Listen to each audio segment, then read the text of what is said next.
I think that if you have a goal or dream together to downsize, I think it's really important to understand your finances to know whether or not you can even afford it. Well, next we're going to talk about finances. And we often think about when we downsize, we're thinking, oh, everything's going to be lower cost and we're going to be saving so much money. And that's not always the case, because obviously when you're moving, you have to think about things like, what's it going to cost to hire a moving company if that's what you decide to do? That's true. And, it's going to cost some in commissions, with a real estate agent.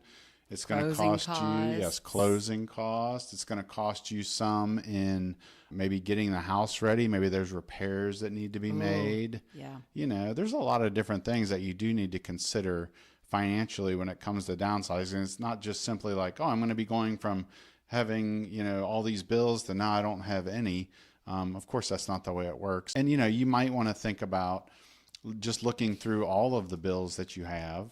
And maybe there's a cable bill or another bill that's kind of gotten astronomical that you didn't think about that would be helpful for you to look at and say, this might be something we need to either stop or cut back on in order to make up for the fact that, oh, even though we're downsizing and going to a smaller home, we want to live in this nicer community. And maybe there's an HOA fee now that we didn't have before. So there's all kinds of different things that you have to think about financially speaking. And I think that if you have a goal or dream together to downsize, I think it's really important to understand your finances to know whether or not you can even afford it. Because what if you can't? What if it's going to put you further into debt than you ever anticipated?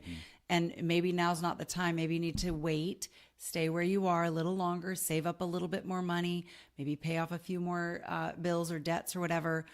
But maybe you just need a larger nest egg to make that deposit on a new place and to talk about together. You know.